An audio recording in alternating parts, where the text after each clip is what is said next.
নমস্কার, বাংলা বার্তা থেকে বলছি সন্ময় বন্দ্যোপাধ্যায়। বঙ্গ রাজনীতিতে আজকে নতুন চমকের অপেক্ষায় আমরা। আজকে বিকেলেই হয়তো সেই চমকের সংবাদ আপনাদের কাছে শোনাবো, কিন্তু ততক্ষণ পর্যন্ত একটু অপেক্ষা করুন।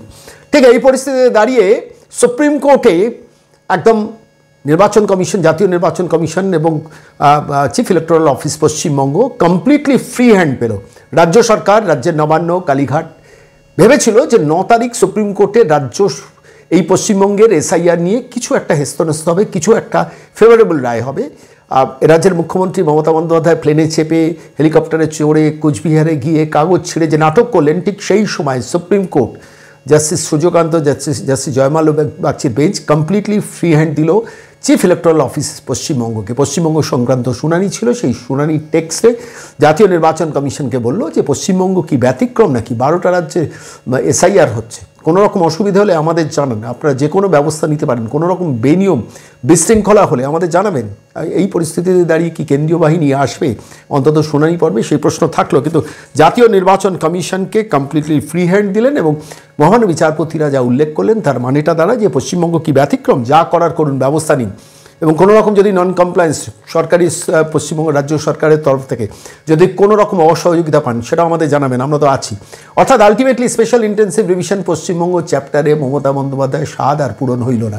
ফলত তত্তর করে এগোচ্ছে। আজকে রাত পেরোলে পেরিয়ে গেলেই আগামীকাল কিন্তু এসআইআর পর্বের লাস্ট দিন, অর্থাৎ 11 তারিখ শেষ পর্যন্ত এসআইআর পর্ব কমপ্লিট হবে এই পশ্চিমবঙ্গে ফার্স্ট ফেজ, যেখানে সমস্ত বিএলও, ইআরওরা তাদের টোটাল রিপোর্ট জমা দেবেন। 16 তারিখ খসড়া তালিকা বেরোবে। সেই 16 তারিখ খসড়া তালিকার পর তারপর থেকে শুনানি শুরু হবে। সেই শুনানির পর্বের প্রেক্ষিতে দাঁড়িয়ে জাতীয় নির্বাচন কমিশন গতকাল দুপুরবেলায় লিখিত নোটিশ জারি করলো।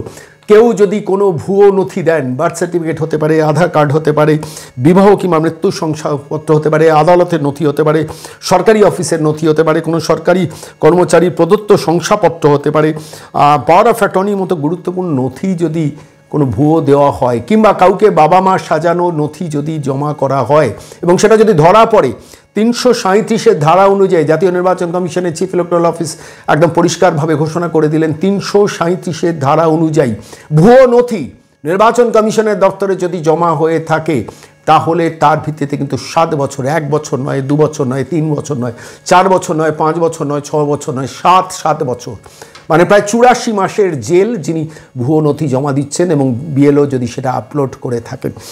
খুব ইন্টারেস্টিং জায়গা একটা গিয়ে পৌঁছেছে। তার ফলে কি সবাই সতর্ক হবেন? যেসব বিএলওরা এই প্রতিবেদন শুনছেন, এখনও সময় আছে রোল ব্যাক করার। যদি আপনার জ্ঞানত যদি কোনো ভুয়ো নথি, কেউ মারা গেছেন, তাকে জীবন্ত দেখিয়ে হয়তো আপনি নথি জমা করিয়ে দিয়েছেন, আপনি ভাবছেন যে তৃণমূল তো দিয়েছে, আমি আর কি করব, আমি ধরা পড়লে বলবো ওরা দিয়েছে, না, বাঁচতে পারবেন না। মানে বাঁচতে বলতে আমি বলছি নিজেকে স্পেয়ার করতে পারবেন না, আপনাকে দায়িত্ব নিতে হবে এবং সেই দায়িত্বের ফলে কী শাস্তি আপনার কপালে আসবে আপনারা জানেন। যে আমরা গত কয়েকদিন ধরেই বলছিলাম যে এইবার কিন্তু জাতীয় নির্বাচন কমিশন কঠোরতম অবস্থান নিচ্ছে। আপনারা জানেন গতকাল বারুইপুরে ইআরও 2জন বিএলওকে একসঙ্গে শোকজ করা হয়েছে একটি নির্দিষ্ট ঘটনার প্রেক্ষিতে। আমরা আপনাদের বলেছিলাম যে এইবার কিন্তু বিএলও এবং ইআরও বিশেষ করে বিডিও র্যাঙ্কের অফিসারদের ব্যাপারে খড়গহস্ত হতে চলেছে জাতীয় নির্বাচন কমিশন এবং সেই অনুযায়ী শেষ পর্যন্ত বারুইপুরের ব্যাপারে শোকজ নোটিশ সার্ভ হলো, যা খবর এখনও পর্যন্ত পেলাম।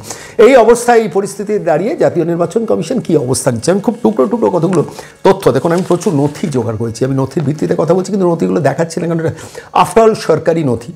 ফলত আমি আমার সোর্সে সংগ্রহ করেছি এবং সেই জায়গা থেকে পরিষ্কার বলি, জাতীয় নির্বাচন কমিশন চিফ ইলেকটোরাল অফিসার গতকাল 12টা রাজ্যের সমস্ত চিফ ইলেকটোরাল অফিসারদের সঙ্গে গণেশ কুমার ফুল বেঞ্চ তারা মিটিংয়ে বসছিল এবং পরিষ্কার বলে দিয়েছেন কোনো বৈধ ভোটার যেন নাম না বাদ যায় এবং কোনো রকম সাজানো ভোটার, অর্থাৎ প্রজেনি ম্যাপিংয়ে কোনো কাউকে বাবা কাকা সাজানো ডকুমেন্ট দিয়ে কোনো ভোটার লিস্টে যেন নাম না ওঠে এবং কোনো রকম মিথ্যে তথ্য যেন না থাকে। কেউ মারা গেছেন তার তথ্য দিয়ে দেওয়া হলো, কেউ শিফট হয়ে গেছেন তার তথ্য দিয়ে দেওয়া হলো।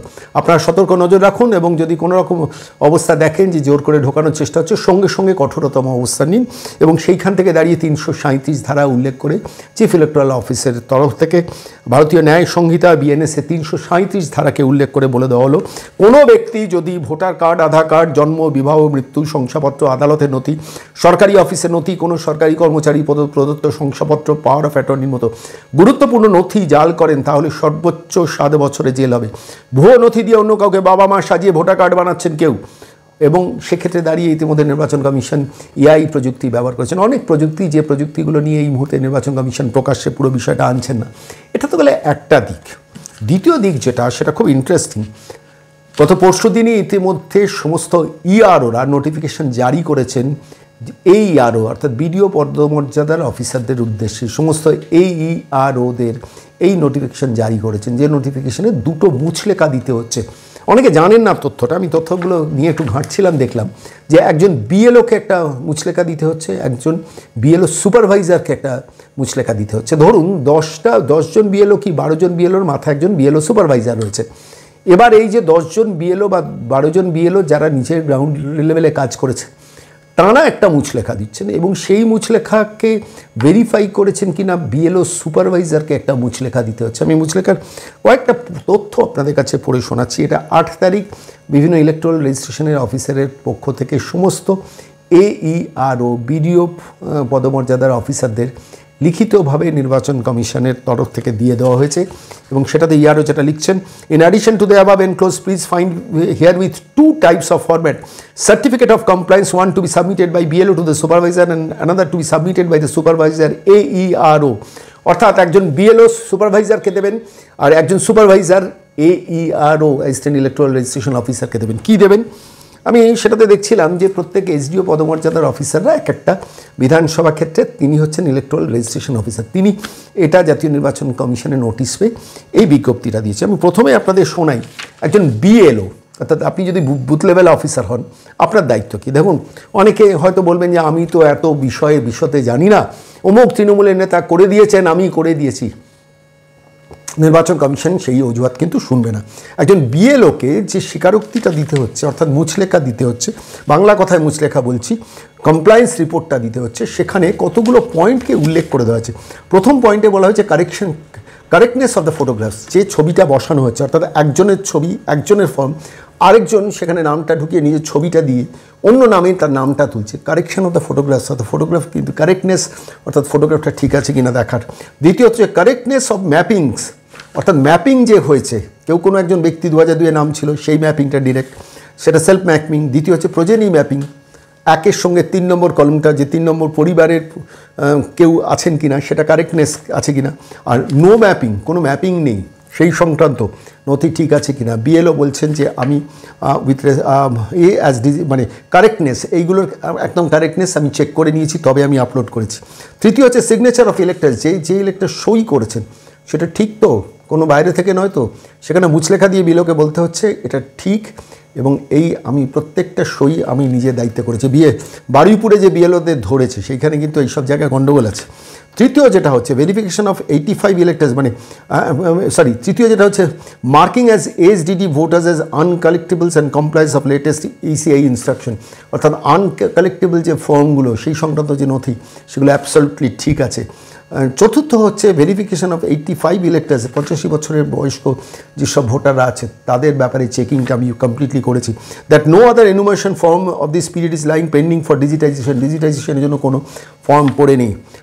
এবং সবথেকে জিটা সবথেকে উল্লেখযোগ্য, that all corrections, edits, rollbacks found to be necessary during this checking exercise have been completed, and I do hereby certify that the presently digitized data for my polling station is accurate and fit to usage for publication of draft electoral roll of special intensive division 2026। অর্থাৎ খসড়া voter তালিকার জন্য আমি যেটা upload করে দিচ্ছি absolutely ঠিক আছে, নিচে বিএলও সই করছেন। এবার ধরুন একজন বিএলও, তিনি বলছেন আমি তো এত বুঝি না, আমার হাজব্যান্ড করে দিয়েছেন কিংবা আমার এইআরও করে দিয়েছেন। বহু বিডিও অফিস থেকে কন্ট্রাকচুয়াল লোককে দিয়ে এন্ট্রি করা হয়েছে। আমি প্রচুর তথ্য আমার যেখানে যেখানে পাঠানোর আমি সমস্ত পাঠিয়েছি, যেসব বিডিওরা এই কীর্তি করেছেন। এইবার যখন ধরা পড়বেন, ধরুন খসড়া তালিকাটা বেরোলো, তো এবার খসড়া তালিকায় দেখা গেল আপনার পাড়ার পরিচিত খসড়া তালিকা ভোটার লিস্টের নামটা মৃত মানুষের নাম উঠে আছে, তখন প্রথম নির্বাচন কমিশন বিএলওকে ধরবে। এই বিএলওর মুচলেখা এইখানেই রেসপন্সিবিলিটি, যে মারা যে গেছেন, অথচ পার্মানেন্টলি শিফটেড হয়ে গেছেন, চলে গেছেন বহুকাল আগে, অন্য রাজ্যে চলে গেছেন, তার নামটা ঢুকিয়ে পার্টির তরফ থেকে সই করে দেওয়া হয়েছে। এইগুলো কিন্তু এইবার ধরবে। এবার আমি আপনাদের কাছে একটা পরিষ্কারভাবে বলে রাখি, বাংলার বার্তার তরফ থেকে আমরা যেদিন খসড়া তালিকা বেরোবে তার পরের দিন খসড়া তালিকার লিঙ্ক আমরা আমাদের রিমার্কসে আমরা আপলোড করে দেবো। আপনি আপনার বিধানসভা দিয়ে চেক করতে পারবেন এবং আপনারা একটু সহযোগিতা করবেন। যেখানে যে খসড়া তালিকায় যেখানে দেখবেন কোনো রকম জালিয়াতি, আমরা একটা নির্দিষ্ট গ্রুপ করে দেবো, সেই গ্রুপে আপনারা ফেলে দেবেন। নির্বাচন কমিশনের কাছে অফিসিয়ালি কমপ্লেন করার দায়িত্ব আমি সন্ময় বন্দ্যোপাধ্যায় আপনাদের দায়িত্ব নিয়ে বলছি। আমরা একদম ডিরেক্টলি যে নাম যেখানে জালিয়াতি করা হয়েছে খসড়া তালিকায় দিয়ে দিন। বিএলও বিপদে পড়ুক, আমাদের কিচ্ছু এসে যায় না। বিডিও তার কন্ট্রাকচুয়াল কর্মীকে দিয়ে এন্ট্রি করিয়েছেন, সে ভিডিও এই আরও বিপদে পড়ুন, আমার কিচ্ছু এসে যায় না। কিন্তু জাতীয় স্বার্থে জাতীয় নির্বাচন কমিশনের স্পেশাল ইন্টেন্সিভ রিভিশন, যেটাতে সুপ্রিম কোর্ট প্র্যাকটিক্যালি মুখে থাপ্পড় মারল এ রাজ্যের তথাকথিত এসআইআর বিরোধীদের। এবার আনন্দবাজার কী বলবে? শতবর্ষ প্রাচীন পত্রিকা, দিনের পর দিন এসআইআর বিরোধিতা করেছেন, সুপ্রিম কোর্টের বিরোধিতা করবেন তো আনন্দবাজার পত্রিকার সম্পাদককে বলছি, কিংবা তৃণমূল কংগ্রেস মমতা বন্দ্যোপাধ্যায়, তিনি তো দেশের আইনের ঊর্ধ্বে, বিরোধিতা করবেন তো? সুপ্রিম কোর্টের মহামান্য বিচারপতিরা পরিষ্কার বলে দিন, পশ্চিমবঙ্গ ব্যতিক্রম নয়, কোনো রকম অসুবিধা দেখলে আমাদের জানাবেন, আমরা যা ব্যবস্থা নেব। অর্থাৎ সুপ্রিম কোর্ট কিন্তু এসআইআরকে মান্যতা দিয়ে দিল। বিহারের ক্ষেত্রেও যেমন এসআইআর ব্যাপারে সুপ্রিম কোর্ট মান্যতা দিয়েছে, পশ্চিমবঙ্গের ক্ষেত্রেও মান্যতা দিল নোটিফিকেশনটা। এবং আলটিমেটলি সুপ্রিম কোর্টের এই মান্যতা দেওয়াটা তথাকথিত ইলেকট্রনিক্স মিডিয়া, সর্বাধিক প্রচারিত যেসব ইলেকট্রনিক্স মিডিয়া, দেখলেন গতকাল সন্ধ্যেবেলা কেউ এটা নিয়ে বেশি টকশো করলো না। কেন করলেন না? কোথায় অসুবিধে? সুপ্রিম কোর্ট তো মান্যতা দিল। সুপ্রিম কোর্ট তো এসআইআরের পশ্চিমবঙ্গ চ্যাপ্টারে কোনো ইনভলভ হলো না, উল্টে নির্বাচন কমিশনকে ফ্রি হ্যান্ড দিয়ে দিলেন। এবার নির্বাচন কমিশন পুলিশের নন কোঅপারেশন পেলে, নির্বাচন কমিশন সমস্তটা জানিয়েছে কী কী নন কোঅপারেশন পাচ্ছেন, বলে আমাদের ডিটেল আরও জানা, তাহলে আমরা নির্দেশ দেবো, মহামান্য বিচারপতিরা বললেন। আমার খুব দেখার ইচ্ছে, দেখুন মমতা বন্দ্যোপাধ্যায় আইন, রাষ্ট্র, সংবিধান, আদালত, বিচার ব্যবস্থা কিচ্ছুর প্রতি শ্রদ্ধাশীল নয়। কিন্তু শতবর্ষ প্রাচীন আনন্দবাজার পত্রিকা, যা না পড়লে পিছিয়ে পড়তে হয়, তারা যখন এসআইআর বিরোধিতা করেছেন, দীর্ঘদিন ধরে অনুপ্রবেশের বিরোধিতা করেননি, তোষণ তুষ্টিকরণের বিরোধিতা করেননি, এই জাল ভোটারদের বিরোধিতা করেননি, সোনালী বিবিদের নিয়ে খুব উদ্বেগ প্রকাশ করেছেন, কিন্তু হাজার হাজার সোনালী বিবিরা ওপার বাংলা থেকে যখন ঢুকে পড়েছে সেটা নিয়ে তারা কোনোদিন শব্দ উচ্চারণ করেননি। যেমন চাকরি দুর্নীতি নিয়ে তারা কোনোদিন সরব হননি, প্রথম দিকে ধরা পড়ার পর তারা সেটা নিয়ে সংবাদ করেছেন।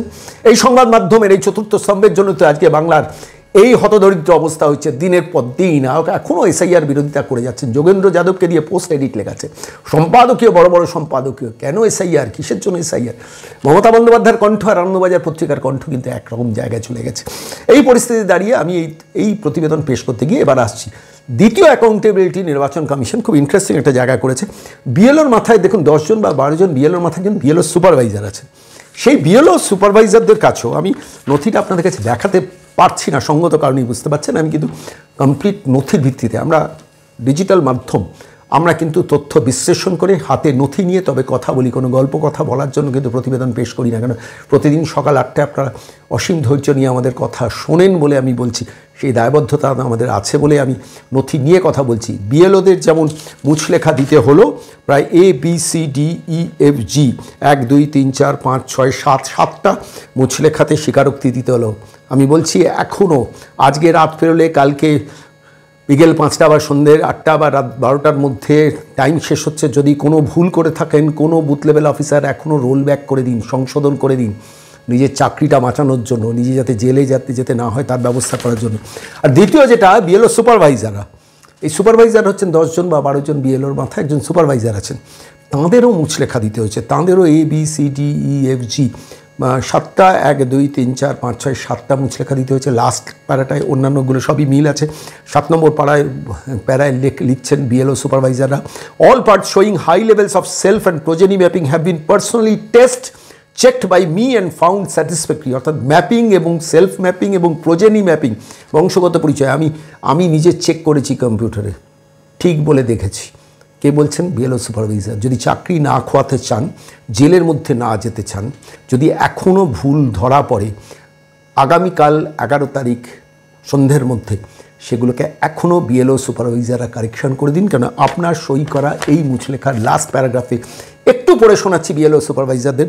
সেখানে বিএলও সুপারভাইজার নির্বাচন কমিশনকে ইআরওকে লিখছেন, that I have received certificate of compliance from the BLOs under my supervision, and that after conducting test checking for all parts As per above ECI order, I am satisfied with the quality of the digitization and enumeration forms which are digitized for my assigned part numbers mentioned above with respect to the above parameters. I hereby certify that the presently digitized data to be accurate and fit to be used for publication of draft roll of SIR 2026. SIR হতে দেব না বলেছেন না মমতা বন্দ্যোপাধ্যায়, শেষ পর্যন্ত BLO সুপারভাইজারদেরও এই মুচলেখা দিতে হচ্ছে। আর digitalization প্রায় 99% কমপ্লিট। জালিয়াত ধরার কাজটা এবার নির্বাচন কমিশন বিভিন্ন টেকনোলজিক্যাল পদ্ধতি প্রয়োগ করছেন। বেশ কিছু তথ্য পেয়েছি, সেগুলো নিয়ে প্রকাশ্যে আমি আলোচনা করতে চাইছি না, তার কারণ তাহলে চোরেরা একটু সতর্ক হয়ে যাওয়ার চেষ্টা করবে। এখনও পর্যন্ত যা খবর, প্রায় 56-57 লক্ষ মানুষ মারা গেছেন, out of town shift, duplicate voter identified. Mamata Bandyopadhyay কুচবিহারের সভায় কয়েক লক্ষ টাকা খরচা করে প্রশাসনিক সভায় প্লেনে গেলেন, হেলিকপ্টারে গেলেন, যখন সরকারি কর্মচারীদের দিয়ে দিচ্ছেন না, অবসরপ্রাপ্ত কর্মচারীদের দিয়ে দিচ্ছেন না, আপনার ঘরের সন্তানকে চাকরি দিচ্ছেন না, তখন লক্ষ লক্ষ টাকা, কয়েক কোটি টাকা খরচা করে কোচবিহারের সভা করতে গিয়ে সেখান থেকে চিৎকার করে বললেন যারা মারা যায়নি তাদের মারা গেছে বলে চালানোর চেষ্টা হচ্ছে। আপনি 56 লাখের যে নাম আইডেন্টিফাইড হচ্ছেন মমতা বন্দ্যোপাধ্যায়, বেশি দরকার নেই, আপনি একটা প্রমাণ দিন যে এই 56 বা 57 লক্ষ নাম যাদের বাদ গেছে, তাদের মধ্যে 23 বা 24 লক্ষ যত মানুষ মারা গেছেন তাদের ডেথ সার্টিফিকেট ভুয়ো আপনি বলুন। আর যারা ভুয়ো বার্থ সার্টিফিকেট এখন দিয়ে হেল্প করছেন, আমি সংশ্লিষ্ট পুরসভা, পঞ্চায়েত, কর্পোরেশনের সংশ্লিষ্ট দফতরকে বলছি, নির্বাচন কমিশন কিন্তু আপনাদের বিরুদ্ধেও ব্যবস্থা নিতে চলেছেন। তার পদ্ধতিটা নিয়ে আমি আজকে কথা বলছি না, তার কারণ সব পদ্ধতিগুলো প্রকাশ্যে আলোচনা করা উচিত না। সারাদিন তথ্য বিশ্লেষণ করে, তথ্য অনুসন্ধান করে, তথ্য সংগ্রহ করে প্রতিদিন বাংলার বার্তায় আসি এবং আপনাদের কাছে দায়িত্ব নিয়ে বলছি, বিএলও সুপারভাইজার, বিশেষ করে বিডিওরা যে জালিয়াতি করছেন তার প্রচুর নথি ইতিমধ্যে নির্বাচন কমিশনের হাতে এসে গেছে। একটা বারুইপুর দেখছেন, আরও একাধিক বারুইপুর কিন্তু সামনে দেখতে পারেন, কিন্তু সেটা নিয়ে আমি এখনই আলোচনায় আসছি না। চোখ রাখবেন সকাল 8টায় বাংলা বার্তায়, প্রতিদিন আমরা সেই তথ্যগুলো নিয়ে আসবো, যেগুলো পাচ্ছি অথেন্টিক তথ্য। আমি বলছি একাধিক নথি হাতে নিয়ে আপনাদের সঙ্গে এই প্রতিবেদন পেশ করছি, কিন্তু এই সব কিছুর ঊর্ধ্বে আজকে বঙ্গ রাজনীতির চমকের দিন। যদি খবর সব ঠিকঠাক হয়, নতুন চমক আজকে বিকেলেই হয়তো পাবেন, পাওয়ার কথা না হলে 2-4 দিনের মধ্যে পাবেন, কিন্তু খবরটা কিন্তু ভারী চমকপ্রদ। আমি কোনো হাইপ তোলার জন্য কথাটা বলছি না, খবর সংগ্রহ করে বলছি, কোনো গল্প কথা বলার জন্য বাংলা বার্তা নয়। তথ্য অনুসন্ধান করে এবং আপনাদের প্রতি দায়িত্বশীল একটা ভূমিকা পালন করেই প্রতিদিন সকাল 8টায় ফিরে আসি বাংলা বার্তায়। চোখ রাখবেন।